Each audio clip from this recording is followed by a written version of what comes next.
together. My sheep hear my voice, says the Lord. I know them, and they follow me.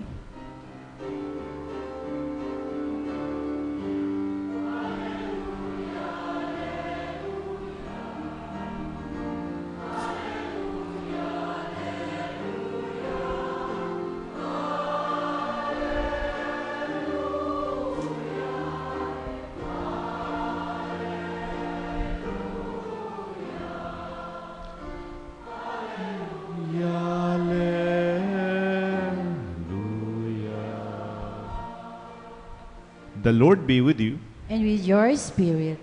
A reading from the Holy Gospel according to Saint Matthew. Glory to you, O Lord.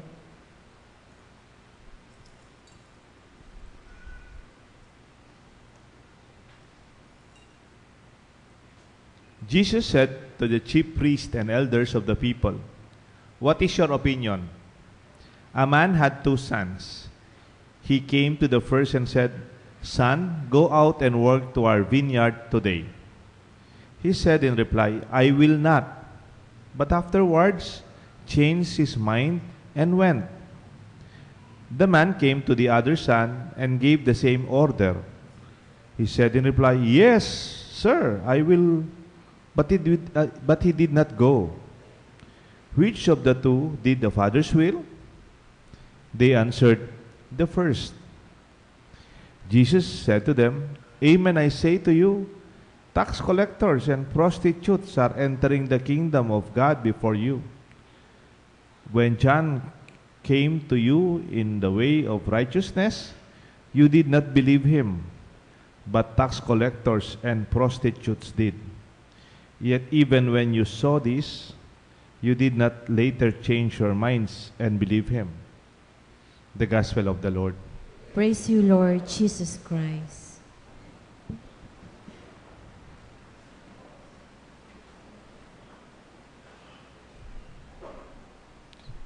In the name of the Father, the Son, the Holy Spirit, magandang umaga po sa inyong lahat. Di ba pag medyo bata-bata tayo, medyo kumisan, paiba-iba yung inisip natin. Ang tawag po dyan, fickle-mindedness of the youth. Yung mga kabataan na may paiba-iba yung desisyon, hindi mo alam kung ano yung gusto nila. Ganyan ang ating ebanghelyo. Ang sabi niya, oo, pupunta ako, sabi nung kalawa, pero hindi naman siya nagpunta. He changed his mind. Ganon din naman yung pinakaunang anak, I will not go. Matigas yung ulo. I will not go. He is rebellious. Hindi siya sumunod sa tatay niya. And yet, he changed his mind and he went to the vineyard. Sino po sa inyo yung bata tayo, mayroong kalokohan? Yan, nakatingin ako dito sa kanan. Sino sa inyo nung kabataan, you went through a lot of, you experimented a lot of options in life. Your mind was always subject to change. There are always hesitations. Nag-aaral ka na pero parang ayaw mo. Nagdesisyon ka na sa kursong ito but you hesitate in terms of your doubt and reconsideration of your own decisions. Parang you were irresolute with your tentative decision. Parating tentative. Parang pumasok ka sa ganitong kurso kasi pumasok lahat yung kaklase mo eh.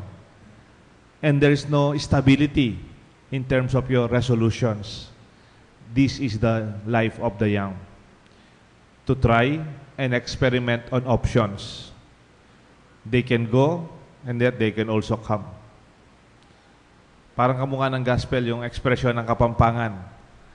Tangunang eri, bangagad mikawani. You say yes for the sake of saying yes. But deep inside you, you do not have the desire and the decision to say yes. Ngayon pong tayo na dating kabataan, medyo may edad nga ngayon, marami dito mga magulang, marami dito mga lolo't lola na, mayroong MA, manesya lang nga po, MA.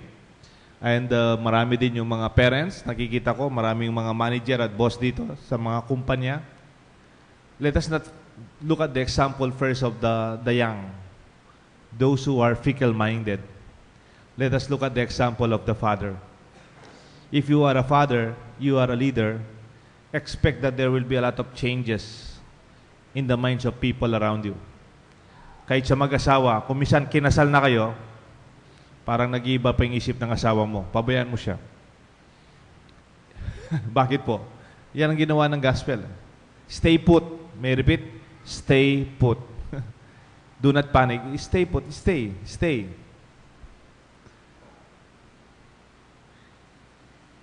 When the father heard, I will not go, he did not panic. Hindi po siya nagalit. Hindi po siya nagmura. He just allowed his son, I will not go.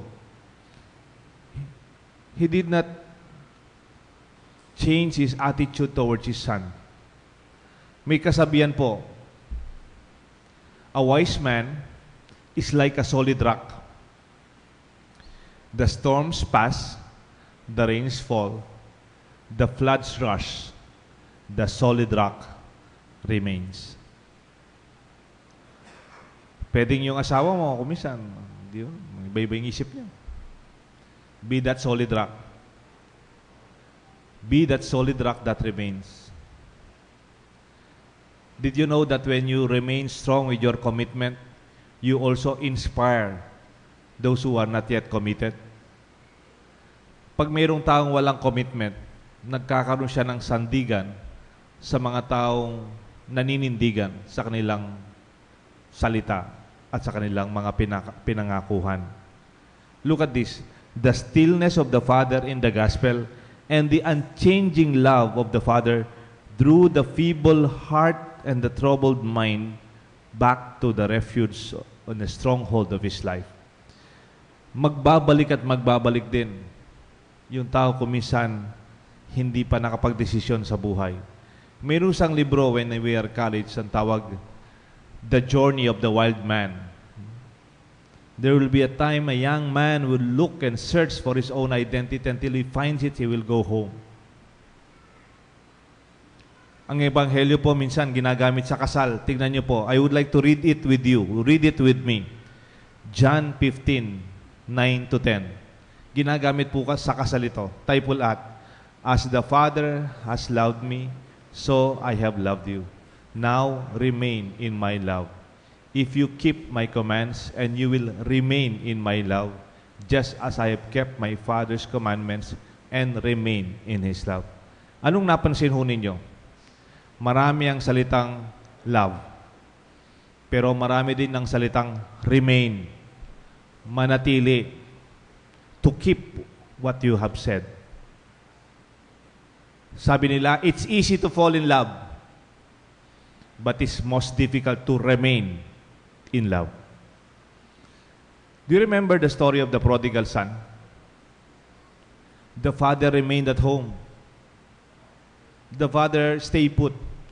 Kaya nung kahit nagrebelde ang anak niya, kahit linustay ng anak niya sa kasalanan ng kanyang namana, kahit na kinuha na yung mana ng anak niya, the father just stayed. Hindi man po siya nagpanik. And then when the child realized, like this gospel, he changed of heart, change of mind, umuwi siya, nandun lang yung tatay, naghihintay. May suggest, when storms come and challenges, huwag po kayong bumitiw. Just hold on. Be strong. Kailangan ho yan ng pamilya nyo. Kailangan ho yan ng mga anak ninyo. May babalikan sila at nandyan tayo. Marami po mga Katoliko kuminsan nagtatampo sa pagkakatoliko nila. Kuminsan nakukuha sa mga salita ng ibang sekta. Sabi nga nung pinsan ko, yung mga nag-born again na Katoliko, tinatanong ko sila, did you leave the church or the church leave you? Sinong umalis? Ikaw o yung simbahan na Katoliko?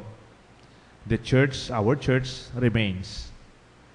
And usually, 23 years na po akong pare, I know many good Catholics or sometimes minimal Catholics change their hearts, and after some time, they come back home in the mother's house where they were actually really baptized as children. Remain. Ikalawa po, pwede kasing yung mga bata magtatampo, yung asawa mo pwedeng magtampo, yung kapatid mo pwedeng magalit sa'yo. May suggest that we create the atmosphere of openness to change of heart for the better is always welcome. Create an atmosphere. Create the space of openness. Yung maging bukas ang ating kaisipan at bukas ang ating kalooban at bukas ang ating pinto kung gustong magbalik, gustong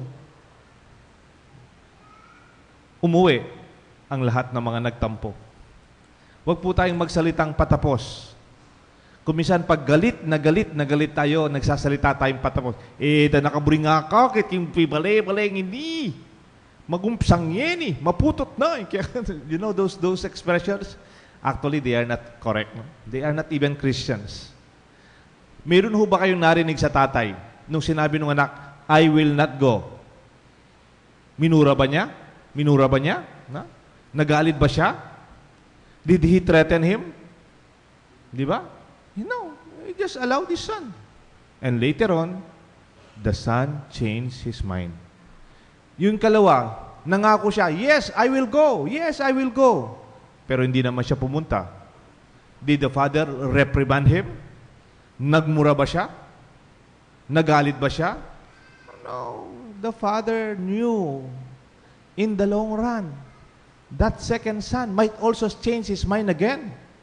There is that openness. And if he will change his mind, welcome. And that will be the fulfillment of his life.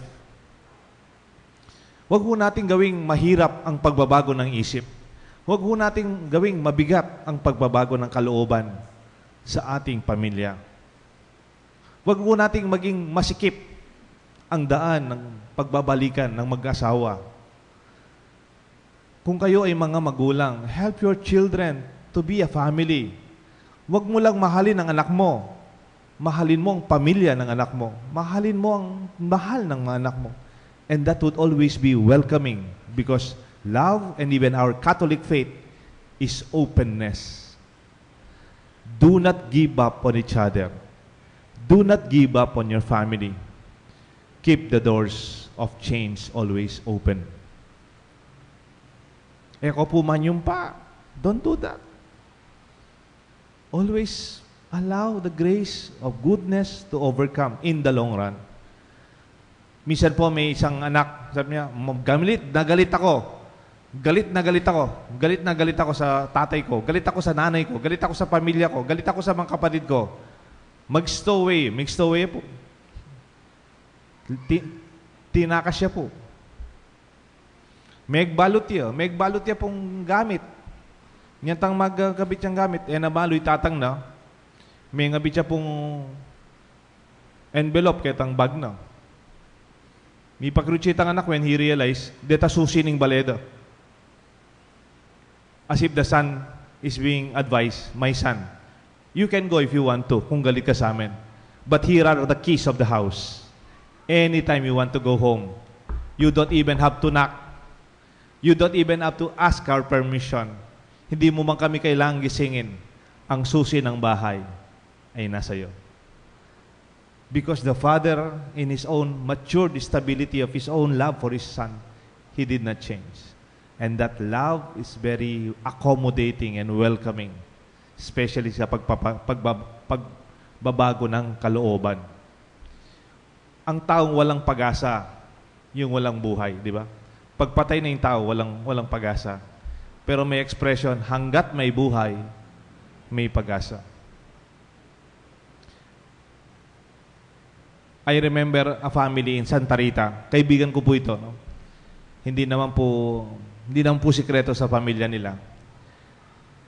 Lumaki po sila. I think 8 silang magkakapatid. Ang tatay niya nag-abroad. No? Nung nag-aaral sila, maliit pa sila, biglang nawala ang tatay niya. Hindi na lang umuwi. Wala. Hindi nila alam nung namatay, o nakidnap, o nag-asawa, nag-ibang pamilya, hindi nila alam. No communication, no information. Hinanap ng tatay, wala. Until he was declared dead. Wala na siya. The mother continued to work for the children. Ang nanay naging ortelano. Nagbungkal ng lupa para matapos ang mga anak niya. Natapos po lahat ang magkakapatid. Did you know that nung natapos na silang lahat, kumakain sila, biglang dumating na lang ang tatay nila? And without any question, hindi siya tinanong, saan ka galing? Ba't ngayon ka lang? Saan ka lang punta? Pinabayaan mo? No, no, no, no. Sabi nung kaibigan ko, may kiyabe niya ka, but may ngan kaya kami. Ima ko, mambubulat. Tinalakad niya. He served my father. Peka nane. Paglalawi kami, ito chuy tatang. And then the family simply absorbed him with so much love and so much acceptance. In spite of so many years, he abandoned them. You know, after 2 years, their father died. He was already very sick when he went home. The family was overcome the limitations of their father. Di ba may prodigal son? Ito naman story ng prodigal father. Ang tatay na umuwi after many years. And I was so happy to celebrate that funeral mass with them, with Bishop Bobet, to realize the love that accepted the father again. No questions asked, because love accepts possibilities of hope. Lastly, I believe in the law of gradualness. Can you repeat that? The law of gradualness. Yung pagbabagong unti-unti. Hindi po tayo naniniwala sa pagbabago ng one time, big time. Hindi po pwede yun. Hindi pwedeng I will change the Philippines in 6 months. Hindi rin pwede yan, di ba? More than 1 year na. Hindi po pwede. Change happens gradually. Nung nasa seminaryo kami, parati ko naririnig yung proseso. Kaya more than 10 years kami sa pagbabago sa seminaryo. Hanggang ngayon, hindi pa ako nagbagong Change happens after a long time. There is no such thing as instant change. I believe in the process. I believe that we are in a journey towards achieving better results.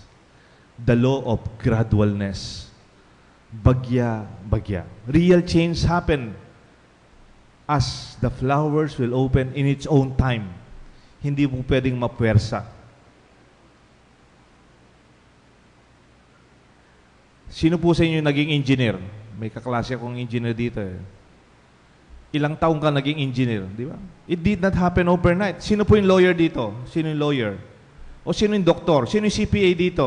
It did not happen overnight. When you were young, you studied for a lifetime, more than 10 years, na pag-aaral, and then another course. It takes time. Yung nakakatakot, yung umalis ka, Lunes, Biyernes, may dala kang diploma, abogado ka, ba, delikado yan. Potas elimya mo raun. Because even change of heart, ang pagbabago ng taong kalooban, it does not happen instantly. Let us not be naive. Look at the conversion of Saint Peter when he was called at Luke chapter 4, 1 to 11. From there until the end, John 20, at the end before Jesus was ascending to heaven, Jesus was still trying to cope with the full conversion of Peter. Peter, do you love me? And that conversion did not happen overnight. There is no such thing as instant change because that will not be sustainable and it is not deep-rooted. It will always be artificial or superficial and unstable. Ako naniniwala ako sa expression na in the long run. In the long run. Kingkelambatan. In God's time. I do not believe in the expression, Pader, minsan po may tumawag sa akin, Pader, pwede mo na kayong pagsabihan din ng anak ko, banta, once and for all, magbayo na la. Did I say yes? Sabi ko, I think I cannot do that. Sabihan mo nga ang asawa ko para once and for all, magbago na. I do not know if that is possible. Because I believe the reorientation of our worldview, or maybe in our religious term is called conversion, ang pagbabago ng isip at pagbabago ng kalooban, a change of heart, and even in the Old Greek, it's called metanoia. It's very close to the Kapampangan, metinuya. Balamoy kayo po, metinutaw. And now, we realize it did not happen instantly. It's not magic. It is conversion in the process. Sabi nga natin, even for me and for you, we are God's project in the process. Work at hand.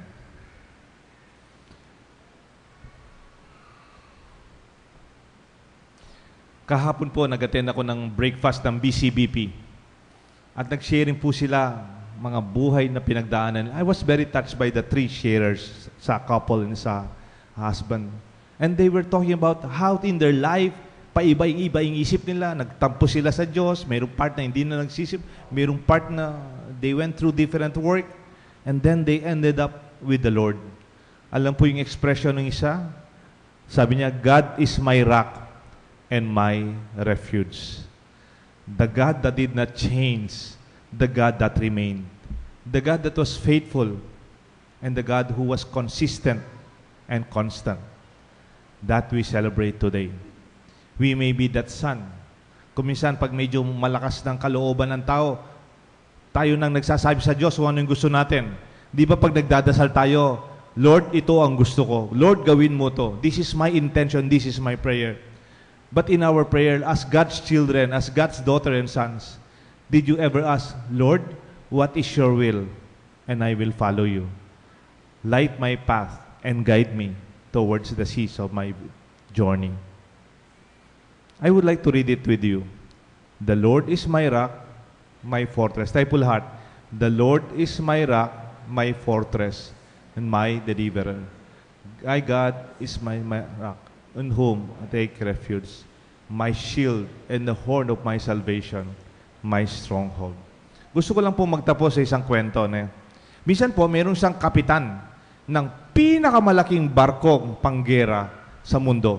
The captain of the biggest battleship of the whole world. And he was very proud. Siyempre, alam niya, siya ang kapitan ng pinakamalaking barkong panggera. And he was ordering all smaller ships before them. Lahat ng mga, siyempre, mas maliit lahat ng mga barko sa kanila. Kaya po, when he was in the Pacific, talagang parang Diyos siya ng dagat. Isang gabi, umuulan, sabi ng kanyang assistant, Sir, Captain, Sir, Commander, there's another ship, there's another light before us. Kung hindi po sila alis dyan, magkakabanggaan tayo. Kinuha yung radyo nung kapitan. Tinawagan niya yung ilaw sa harap, no? Baka magkakabanggaan Sabi niya, you, this is the captain. You move, you veer on the left. Alis ka dyan, dadaan kami. You veer on the left. Sabi. Tapos sumagot yung sa radyo, mahina lang po. Sir, I am not a captain. I'm only a private, sir. Please veer on the left. Kayo po yung pumunta sa bandang kaliwa. Na-insulto po ito kapitan kasi siyang kapitan ng pinakamalaking barko sa mundo. Sabi niya, this is the captain commanding the biggest battleship in the whole world. You veer on the left. Talagang inutusan niya. Tapos sumagot po yung nasa radyong maliit, Sir, I am not a captain. I do not have a battleship, but please veer on the left. This is the lighthouse speaking. And you have no choice but to really follow us.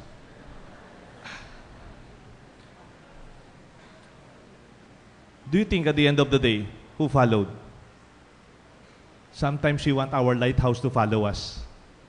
Our lighthouse, the Father, will always be there to guide us. We may be lost or even hit each other, but let us be humble enough. Even when we are the captain of the biggest ship, let the lighthouse always guide us. May God bless us all, the Father, the Son, and the Holy Spirit. Amen. Altogether, I believe in one God, the Father,